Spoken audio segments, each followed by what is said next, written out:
Hello बच्चों, आप सभी का स्वागत है आपका अपना प्यारा चैनल फरकी एजुकेशनल हब में। जैसे कि आप सभी को पता है कि इस चैनल पे क्लास 10, क्लास 9 की मैथ और साइंस की वीडियो प्रसारित की जाती है और क्लास 12 की केमिस्ट्री और क्लास 11 की केमिस्ट्री पढ़ाई जाती है। अब हम लोग चैप्टर 1 चैप्टर 2 कंप्लीट कर लिए हैं। जो भी बच्चे चैप्टर 1 चैप्टर 2 नहीं देखे हैं वो जाके जरूर देखें, क्योंकि यदि चैप्टर नंबर 1 से तो ये फिक्स रहता है कि चैप्टर नंबर जो 1 है उससे 5 से 7 नंबर ये आपका फिक्स है। और मैं गारंटी लेता हूं कि आप यदि 7 लेक्चर या 6 लेक्चर जो भी बने हुए हैं आप इसको पूरा देख लेते हैं तो मैं गारंटी लेता हूँ ये जो 5 से 7 नंबर बनने वाले हैं उसमें से एक नंबर कहीं आपका मिस नहीं होगा। ये मेरी 101% गारंटी मैं लेता हूँ। उसके बाद चैप्टर नंबर 2 से यदि 2 साल से तो कोरोना वायरस जब से हुआ है तब से ये सिलेबस जो है चैप्टर नंबर 2 कटा चल रहा है। लेकिन यदि नहीं कटा होगा तो मैं कहता हूं कि चैप्टर नंबर 2 से 3 से 5 ये 3 से 5 नंबर फिक्स है कि ये आएगा। यानी कि 3 से 5 नंबर आप उसको यदि उसमें लेक्चर शायद 4 लेक्चर बना हुआ है, चारों लेक्चर आप देख लेते हैं तो मैं गारंटी लेता हूं कि ये जो 3 से 5 नंबर आपका है मिले जो बनेगा वो आप कभी मिस नहीं कर पाएंगे उसको। अब दूसरा क्या था, अब चैप्टर नंबर 3 है। चैप्टर नंबर 3 से कम से कम की बात करता हूं मैं 7 नंबर का बनेगा। 7 नंबर फिक्स है कि इस चैप्टर से आएगा। एक इससे लॉन्ग क्वेश्चन एक फिक्स रहता है 6 नंबर या 4 नंबर का एक क्वेश्चन फिक्स है और 2 नंबर का एक क्वेश्चन फिक्स है। इस तरीके से इसमें रहता है। यदि आप ये लेक्चर नंबर 2 है, लेक्चर नंबर 1 में मैंने बताया था कि दो चर जो रैखिक समीकरण है किसे कहते हैं। चैप्टर का नाम है, उसको आप जब तक जानेंगे नहीं कि 2 चर वाला रैखिक समीकरण क्या होता है तब तक आप केवल रटे माने जाएंगे। उसके बाद मैंने बताया था 2 चर वाले रैखिक समीकरण को बीजगणितीय और ग्राफीय विधि से किस रूप में व्यक्त किया जाता है। अब देखिए कल हमने क्या पढ़ा था उसको जान लेते हैं। कल हमने पढ़ा था 2 चर वाले रैखिक समीकरण किसे कहते हैं। मैंने बताया था इसमें अलग अलग तोड़कर आज भी थोड़ा सा बता दे रहा हूं। चर मैंने बताया था 2 चर एक शब्द ये मैंने अलग किया था, रैखिक किया था, समीकरण किया था। और मैं ये भी बताया था समीकरण और समीकरण में अंतर भी बताया था। मैंने बताया था 2 चर का मतलब होता है जिसमें चर की संख्या 2 हो। जैसे x हो गया, y हो गया, ये चर 2 है, a हो गया, b हो गया, c हो गया, d हो गया और क्या जैसे n हो गया, o हो गया, p हो गया, q हो गया, जो भी ये सब क्या है चर है। रैखिक का मतलब होता है जिसकी घात क्या हो, जिसकी चर की अधिकतम घात, जिसकी नहीं चर की अधिकतम घात क्या होनी चाहिए, 1 होनी चाहिए, उसे रैखिक बोल देता है। समीकरण का मतलब ये होता है कि समीकरण जो होता है इसके बराबर में 0 या कोई अचर पद लगा होता है, अचर पद होता है। उसके बाद समीकरण में क्या होता है कि ये कोई एक निश्चित चर का एक ऐसा मान होता है जो इस समीकरण को संतुष्ट करता है। लेकिन 100 समीकरण में ऐसा नहीं, मैंने बताया था 100 समीकरण में कोई भी मान आप रखेंगे वो सब होता चला जाता है। हाँ, तो उसके बाद क्या पढ़े थे, 2 चर वाले रैखिक समीकरण का बीजगणित और ग्राफी के रूप में किस तरीके से व्यक्त किया जाता है उसको भी पढ़े थे। आज हम क्या पढ़ने वाले हैं उसके बारे में जान लेते हैं। आज हम पढ़ने वाले हैं प्रश्नावली 3.1 का पूरा प्रश्न पढ़ेंगे। ये प्रश्नावली से क्वेश्चन इस तरीके से बन सकता है, हल पूछ लेगा, हल भी पूछ सकता है, वरना तो वैसे निरूपित करने वाला तो क्वेश्चन नहीं आता कि बीजगणित या ग्राफी के माध्यम से वो करें, क्या कहते हैं उसको, निरूपित करें, वो निरूपित करने वाला नहीं आता है। चलिए अब हम चलते हैं अपनी टॉपिक पर। क्या है एनसीईआरटी हम लोग हल कर रहे हैं। देखिए क्या है, देख लीजिए। पहला क्वेश्चन जो है उसको हल करने जा रहे हैं और जो भी बच्चे नए हैं वो हमारे चैनल को सब्सक्राइब कर लें, क्योंकि इस चैनल पे आपको मैथ में 100 में 100 गारंटी होती है, यानी कि 100 में 100 नंबर लाने की। और साइंस में भी 70 नंबर का होता है, तो 70 में 70 लाने की गारंटी इसमें है, और साइंस में भी 70 में 70, साइंस और मैथ दोनों में 70 में 70 लाने की जो भी बच्चे इस चैनल से पढ़ेंगे, ये गारंटी लेता हूँ कि एकदम सीरियल वाइज जैसे लेक्चर उनको दिया जा रहा है उसी हिसाब से देखते चले जाएं और अपना नोट बनाने हुए क्या बोलते हैं नोट बना ले। उसके बाद आपको जो नोट होगा एग्जाम टाइम जब आएगा उसी नोट से आप रिवीजन कर सकते हैं। तो ये जो दो सब्जेक्ट हैं इसमें आपको 70 में 70 लाने की गारंटी हम लेते हैं कि आप यदि जिस तरीके से दिया जा रहा है लेक्चर उसी तरीके से देखते हैं तो 70 में 70 लाएंगे जरूर। अब चलिए अब हम चलते हैं क्वेश्चन नंबर प्रश्नावली 3.1 क्या है। क्वेश्चन नंबर 1 है, कह रहा है देख लीजिए, कह रहा है आफताब अपनी पुत्री से कहता है, आफताब है और उनकी पुत्री है, कहता है 7 वर्ष पूर्व मैं तुमसे 7 गुनी आयु का था। क्या कहता है 7 वर्ष पूर्व, जो इसमें बहुत से शब्द आते हैं, पूर्व आता है, बाद आता है, ये सब शब्द आते हैं। पूर्व मतलब पहले, बाद मतलब आने वाले समय, आने वाले समय में मतलब उसके बाद यानी कि आने वाला जो समय रहता है। पूर्व मतलब पहले, जब पूरा आ जाए तो मान लिया जाए कि वो घटाना ही है जो भी संख्या रहेगी, अब बाद आ जाएगा तो मतलब जोड़ना होता है। 7 वर्ष पूर्व मैं तुमसे 7 गुनी आयु का था। अब इसको पहले हम समीकरण एक जैसे एक आपको फुल स्टॉप मिले तो वहां पे रुक जाइए, पूर्ण विराम का चिन्ह मिले वहां पे रुक जाइए, उसके बाद उसको बना लें आप। इसमें यही खास बात है। कह रहा आफताब अपनी पुत्री से कहता है 7 वर्ष पूर्व मैं तुमसे 7 गुनी आयु का था। तो इस तरीके से लिखेंगे, देखो हल किस तरीके से लिखेंगे। क्वेश्चन नंबर 1 है, लिखेंगे माना कि आफताब की आयु बराबर x वर्ष। आफताब की आयु मैंने क्या मान लिया x वर्ष। उसके बाद माना कि आफताब की पुत्री की आयु, पुत्री है कि आयु बराबर मैंने मान लिया क्या y वर्ष।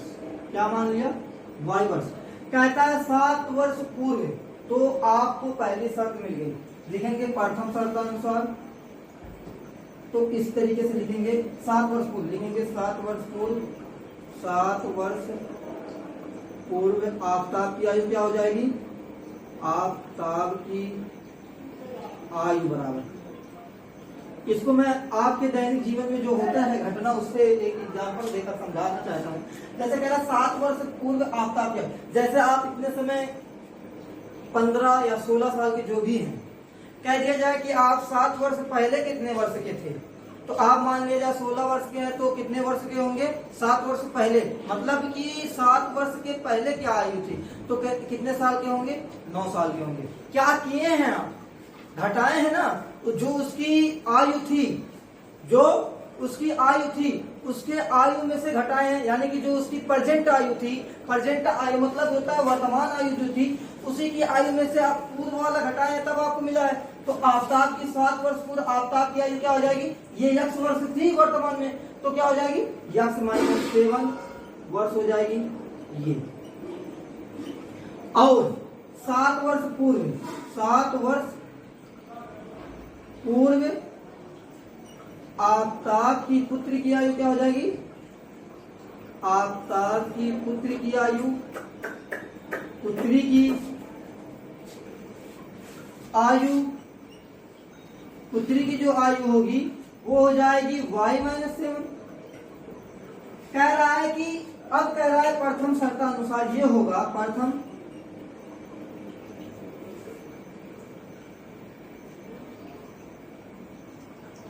शर्तानुसार कह रहा कि 7 गुनी की हो जाएगी, मतलब यदि ये इसकी पुत्री 1 वर्ष की है, यदि इसकी पुत्री 1 वर्ष की होगी तो ये कितने वर्ष के हो जाएंगे आफताब 7 वर्ष के। बहुत से बच्चे ऐसे करते हैं कि अपने अपने अपने आप में बड़े हो जाते हैं। बहुत से बच्चे की इक्वेशन जो होती है ये गलत बना देते हैं। अपना क्या करते हैं, अपने अब्बू से बड़े हो जाते हैं, अपना इस तरीके की इक्वेशन बना देते हैं। अगर यही आप कर देते कि अब आप बहुत से बच्चे ऐसे होते हैं, अभी देखिए क्या इक्वेशन बनेगी, क्या बनाते हैं वो लोग, क्या इक्वेशन बनेगी, क्या बनाते हैं। तो प्रथम शर्त अनुसार देखिए x माइनस 7 ये है, अब बराबर में इसका चिन्ह लगा दूं y माइनस 7, तो क्या ये दोनों बराबर है? नहीं, क्योंकि जब दोनों बराबर हो जाएंगे, कब बराबर होंगे? अरे आपकी जो आयु होगी, क्या अपने पुत्र आपकी जैसे आप पिता हैं और आपके जो बेटे हैं, क्या दोनों की आयु बराबर हो सकती है? असंभव है ना, असंभव है। कोई अपने पिता के बराबर हो सकता है? ऐसा नहीं हो सकता है। तो क्या होता है कि कह रहा है 7 वर्ष, कह रहा है 7 गुनी की हो जाएगी। अब मैं बहुत से बच्चे इसमें 7 से कर देते हैं। अरे इसमें जब 7 से करेंगे तो ये जो इक्वेशन होगी ये गलत हो जाएगी, क्योंकि बराबर में लाना है ना। तो जब हम पुत्र की आयु में 7 से गुणा करेंगे तब ये इक्वेशन बराबर हो जाएगी। जब आप इसमें 7 से गुणा कर देंगे तो पुत्र की आयु बहुत अधिक हो जाएगी, ये और छोटी हो जाएगी और छोटा हो जाएगा। तो इस तरीके से इसमें गुणा हो जाता है। समझ में आ रहा है ना? देखिए जब इसको आप हल करेंगे x minus 7 equal to 7y minus 49। अब अचर पद को अचर पद के साथ, चर पद को चर पद के साथ, ये दोनों क्या, ये क्या है? अचर चर पद है, ये क्या है? चर पद है। ये क्या है? अचर पद है। ये क्या है? क्या है? अचर पद है। तो अचर पद को ले जाइए, x minus 7y equal to क्या हो सकता है? माइनस 49 और प्लस 7, इस तरीके से हो सकता है। अब देखिए x माइनस 7 इक्वल टू क्या हो सकता है? माइनस 42। ये प्रथम यानी कि प्रथम समीकरण आपको मिल गया। यदि आप ये माइनस को हटाना चाहते हैं तो माइनस में गुणा कर दें, तब भी हट जाएगा। देखिए क्या फायदा है हटाने का। आप इसको हटा भी सकते हैं, जब माइनस x हो जाएगा इस तरीके से होगा। ये हो गया पहली शर्त। दूसरी शर्त ये कहती है, दूसरी शर्त क्या है उसके बाद आप क्वेश्चन पढ़ेंगे। अब से 3 वर्ष बाद, अब से 3 वर्ष बाद मैं तुमसे केवल 3 गुनी आयु का रह जाऊंगा। मतलब 3 वर्ष बाद जब होगा तो मैं आपके कितने गुनी का रह जाऊंगा? 3 वर्ष से। तो द्वितीय शर्तानुसार लिख लेंगे इस तरीके से। द्वितीय शर्तानुसार लिखेंगे जब आप, द्वितीय शर्तानुसार ये हो जाएगा, क्या करें? 3 वर्ष बाद तो क्या हो जाएगी? आपकी जो आयु हो जाएगी वो x प्लस 3 हो जाएगी। उसकी जो पुत्र की आयु हो जाएगी, पुत्री की आयु क्या हो जाएगी? y plus 3। इसको लिख सकते हैं y plus 3।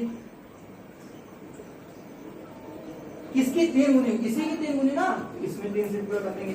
x plus 3 equal to लिख सकते हैं 3y प्लस 9। तो इसको इधर ले आएंगे, x minus 3y equal to 9 minus 3। तो x माइनस 3y बराबर क्या हो जाएगा? 6। x माइनस 3y, ये इक्वेशन नंबर 2। आप इसको जो कहा था आप इस रूप में व्यक्त कर दिए हैं। जो कहा था क्वेश्चन कि आपको किस रूप में? बीज गणित के रूप में व्यक्त करना है। किस रूप में? बीज गणित के रूप में व्यक्त करना था। ये आप बीज गणित के रूप में व्यक्त कर दिए। अब ग्राफी माध्यम से किस तरीके से हल करेंगे उसको भी देख लेते हैं। पहली equation x minus 7 equal to क्या आया है? माइनस 42। नहीं आया ना? माइनस 42। अब देखिए इस तरीके से आप पहली इक्वेशन को करेंगे तो x इक्वल टू आ जाएगा आपका माइनस 47 प्लस 7y, ये हो जाएगा। अब इस तरीके से बॉक्स बना लें आप, ये x y। अब x का मान रखें, y का मान पता, y का मान रखें, x का मान पता सबसे चला जाएगा। x देखिए मैं अगर यहाँ पे बनाऊंगा, ग्राफ की कॉपी आपके पास होगी तो ग्राफ की कॉपी पे आप, कल मैंने बताया था किस तरीके से होता है, मैं केवल मान बता दे रहा हूँ, वरना ग्राफ जब बनाऊंगा तो उसमें ज्यादा समय लग जाएगा। और आप इस तरीके की वैल्यू ले कि उस ग्राफ कॉपी में उपलब्ध हो सके। ऐसे नहीं कि अब हम एक ले लेते हैं, एक ले रहे हैं। अब एक ले लेंगे, जब आप एक ले लेंगे, आप जब एक लेंगे तो आपको क्या मिलेगा? देखिए जब आप एक लेंगे तो आपको, जब एक लिए अब y का यक्स का मान क्या आ जाएगा, ये 7 है, ये क्या है 47 है, 42 है, क्या है 42 है। तो अब क्या आ जाएगा, ये आ जाएगा आपका मान 35। अब उस ग्राफ में करना बहुत ही होता है, लेकिन बहुत आपको वो करना पड़ेगा, बहुत से ज्यादा। इस तरीके से मान लें कि यदि मैं y बराबर 5 लेता हूं तो x बराबर आपको क्या मिलेगा 7 पे x बराबर क्या मिल जाएगा, x बराबर हो जाएगा -42 plus 7 × 5 7 × 5 x minus 42 plus 35 x बराबर क्या आ जाएगा -7। x बराबर क्या आ गया -7 आ गया। दूसरी चीज यदि x बराबर आप क्या ले रहे, x बराबर अब y बराबर क्या ले रहे, x बराबर -7 लेंगे तब भी वही मान आ जाएगा। अब y बराबर क्या ले लेते हैं, y बराबर आप 6 ले लें, y बराबर जब आप 6 लेंगे तो इसका मान क्या आ जाएगा, इसका मान 0 आ जाएगा।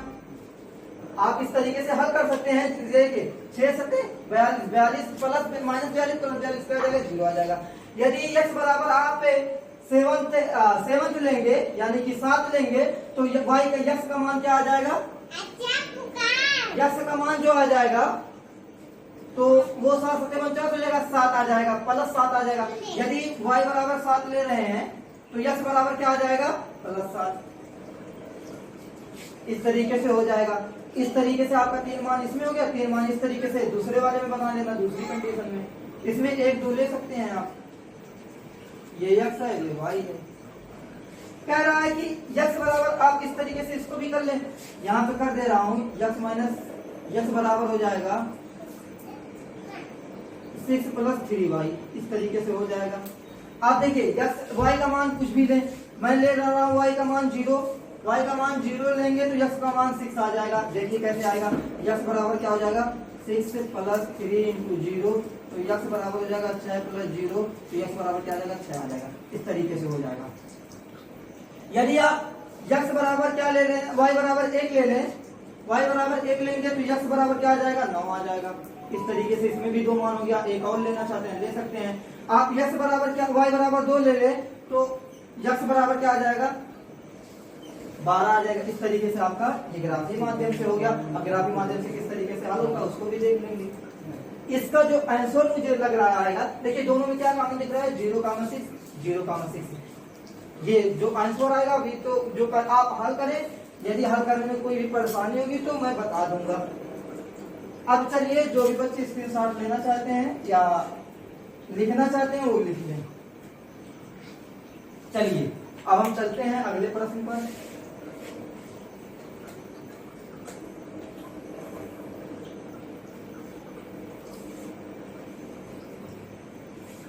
आप भी कभी भी ऐसी गलती मत कर लेना कि अपने पिता की आयु के बराबर हो जाना, इस तरीके से ना मत बनाना।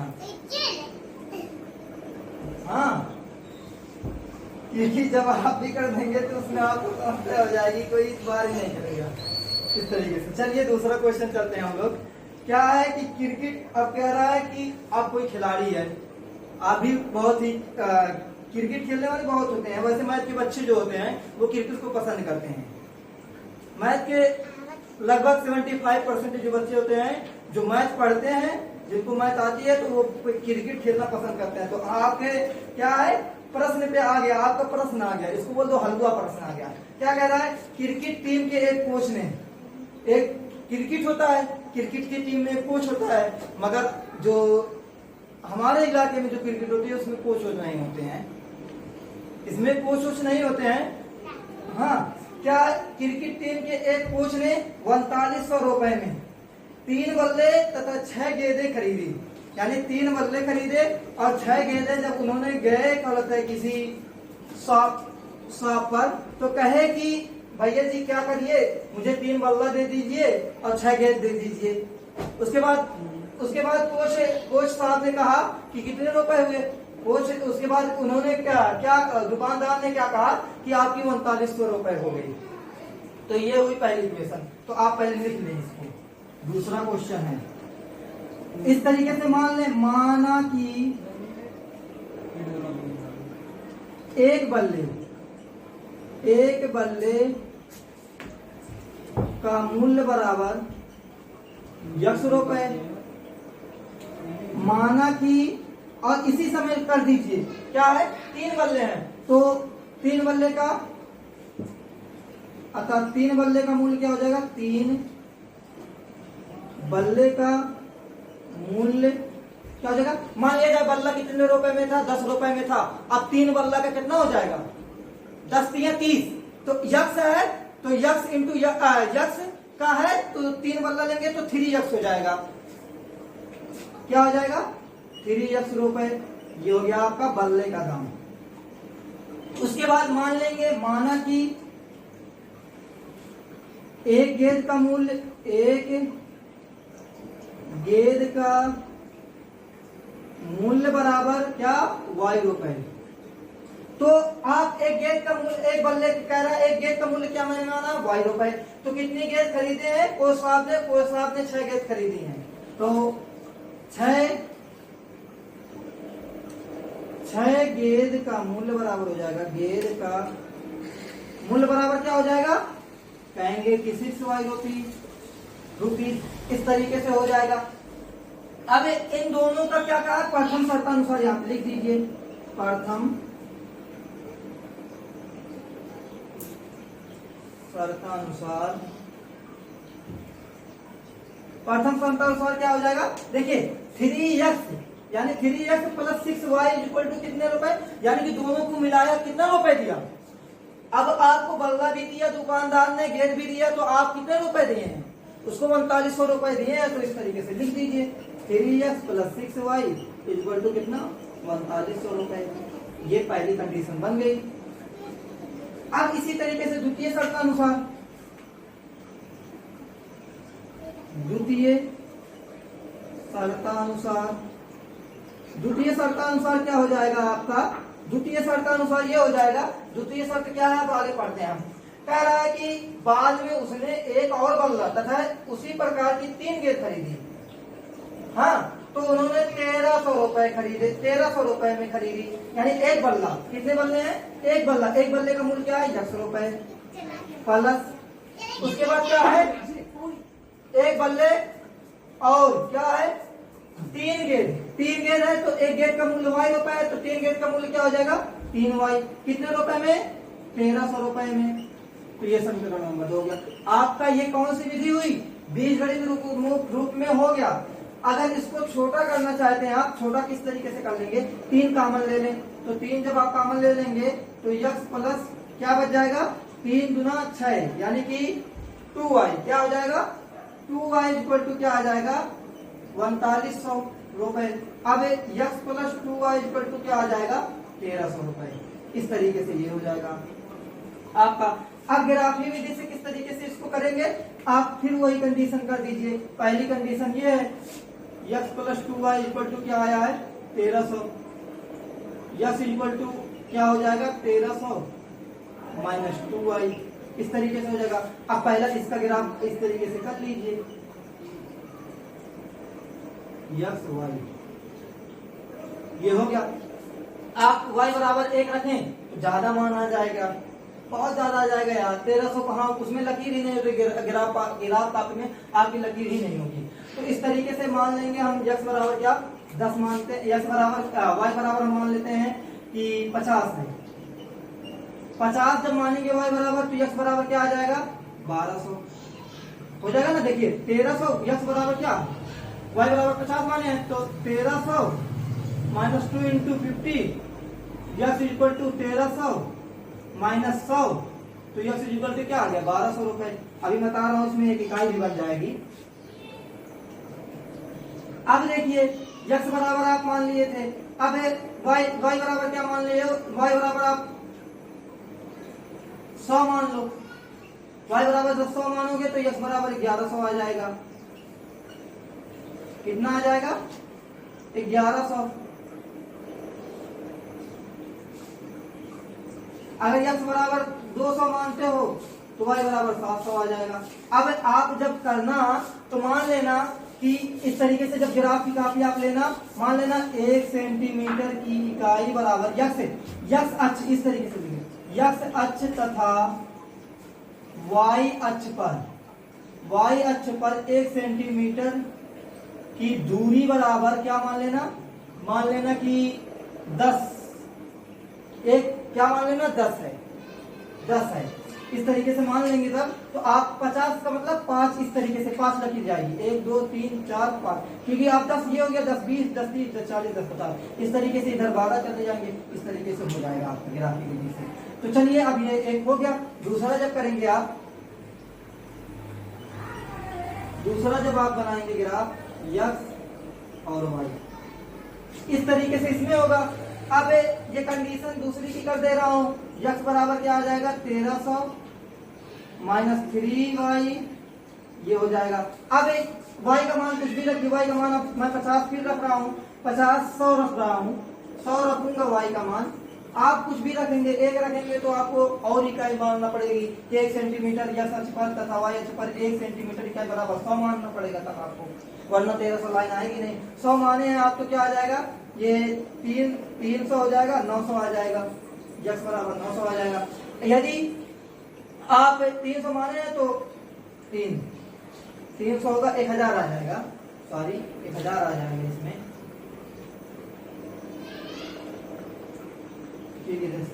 हाँ 1300।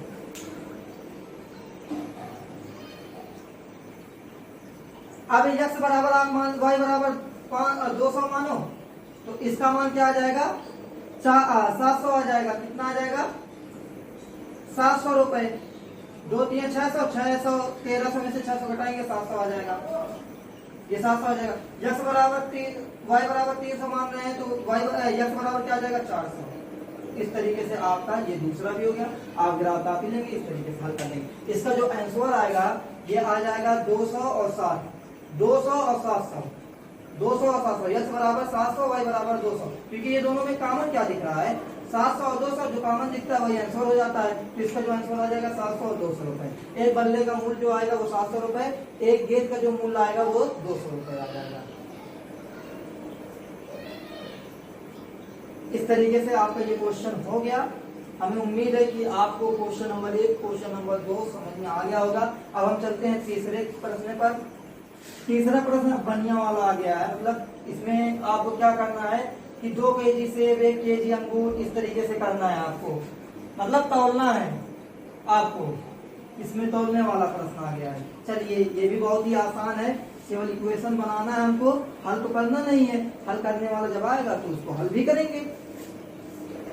चलिए कह रहा है तीसरा प्रश्न आपका क्या है, कह रहा है कि 2 केजी सेब और 1 केजी यानी कि 2 किलोग्राम सेब और 1 किलोग्राम अंगूर का जो मूल्य किसी दिन 160 रुपए था, यानी कि जो सेब होता है या अंगूर होता है उसका दाम घटता है और बढ़ता है, मार्केट के हिसाब से उसका दाम घटता है और बढ़ता रहता है।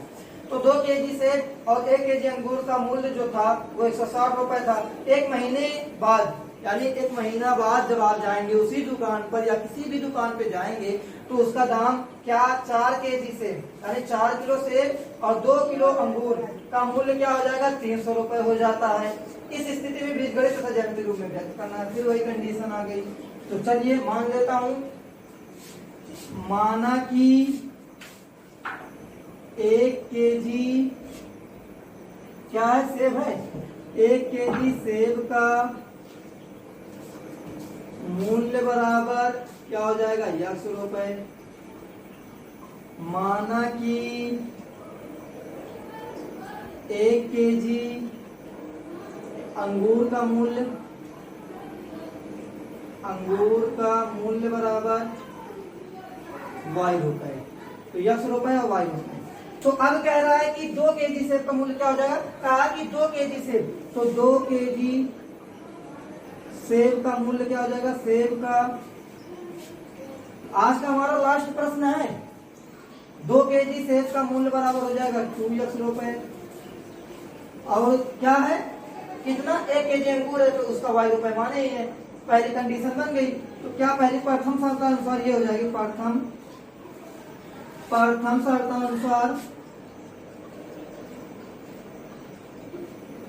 शर्तानुसार ये लिखे जाना लिखें, ये लिखेंगे तो आपका फायदा हो जाएगा कि जानना समझ जाएगा कि हाँ पढ़े हुए हैं, नकल करके नहीं। यार आप अब देखिए यक्स, ये 2x हो गया, 2x और 1 kg अंगूर का मूल्य y रुपए, कितने में आया? 160 रुपए में आया। चलिए ये इक्वेशन नंबर 1 हो गई। अब मैं द्वितीय शर्तानुसार क्या है, द्वितीय शर्तानुसार द्वितीय शर्तानुसार क्या है, क्या कहा है? द्वितीय शर्त मैं पढ़ता हूँ। 1 महीने बाद 4 kg से तो यक्स 1 है तो क्या हो जाएगा 4x प्लस, उसके बाद कहा कि 2 kg अंगूर, यानी कि 2 किलो अंगूर का मूल्य कितना हो जाता है? 300 रुपए हो जाता है।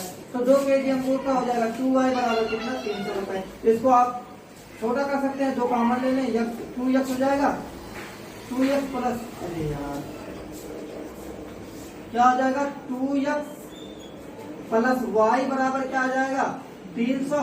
तो 2x plus y equal to क्या आ जाएगा? 150 रुपए। ये इक्वेशन नंबर 2 हो गई। इस तरीके से आप ये बीजगणित के रूप में हो गया आपका। अब ग्राफी माध्यम से जब आप हल करेंगे, पहली इक्वेशन को आप इस तरीके से लिख सकते हैं। यहाँ पे लिख दे रहा हूं कि y बराबर आप 160 माइनस 2x कर सकते हैं, और यहाँ पे दूसरी इसमें इक्वेशन जो बनेगी वो y बराबर आप कर सकते हैं 150 माइनस 2x। इस तरीके से ये इक्वेशन बनेगी। आप रखिए, पहली इक्वेशन का मान यहाँ पे दे रहा हूँ, बॉक्स यहाँ पे बना दे रहा हूँ। ये पहला हो गया, पहली इक्वेशन।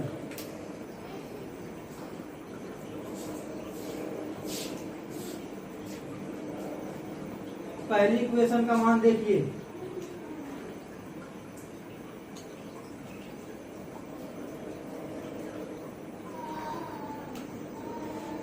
कह रहा है कि आप x बराबर क्या रखें, जो भी रखना चाहते हैं रखें। x बराबर 0 रखेंगे या x बराबर कुछ भी रखेंगे आप। मैं देखिए बड़ा मान रखेंगे तो कम वो आ जाएगा। x बराबर मैं 20 रख रहा हूँ, x बराबर 10 रख रहा हूँ। जब x बराबर आप 10 रखेंगे तो y बराबर क्या आ जाएगा? तो 160 माइनस 2 गुणे 10, तो 160 माइनस 20 क्या आ जाएगा? 40 आ जाएगा। 140 आ जाएगा। क्या आ जाएगा? 140 आ जाएगा y बराबर। अब x बराबर आप 20 रख रहे हैं तो y बराबर क्या आ जाएगा? 120 आ जाएगा। x बराबर आप 30 रख रहे हैं तो y बराबर क्या आ जाएगा? 100 आ जाएगा। किस तरीके से हो गया। अब दूसरी इक्वेशन का यहाँ पे बना देना बॉक्स। आप अभी बॉक्स देखकर ही अंदाजा इसका आंसर बता देंगे। ऐसे बॉक्स से देखेंगे आंसर बता देंगे इसका कि यही आंसर होगा। ये x है, y है, y है। अब देखिए x से अब x बराबर कुछ भी रख दें, फिर 10 रख रहा हूँ x बराबर, तो y बराबर हमें क्या मिल जाएगा? y बराबर 130 मिल जाएगा। अब x बराबर 20 रख रहा हूँ तो y बराबर हमें क्या मिल जाएगा? 110 मिल जाएगा। अब देखिए y बराबर मैं 30 रख रहा हूँ, y बराबर क्या रख रहा हूँ? x बराबर आप 30 रख रहे हैं तो y बराबर क्या मिल जाएगा? 30 रखेंगे 60 हो जाएगा, और क्या बचा? 90 बच जाएगा, 90 हो जाएगा। इस तरीके से आपको करेंगे। जब आपको कोई एक ऐसे भी होगा जो कट जाएगा पॉइंट पे, तो जो कटेगा वही आपका आंसर हो जाएगा। इस तरीके से आपका ये दूसरा क्वेश्चन कंप्लीट होता हुआ क्या हुआ? तीसरा क्वेश्चन कंप्लीट होता हुआ ये 3 क्वेश्चन हो चुके हैं। पर्सनाली 3.1 कंप्लीट हो गई है। अब हम अगले लेक्चर में मिलते हैं नए जोश के साथ। तब तक के लिए अपना ख्याल रखें। थैंक यू, धन्यवाद।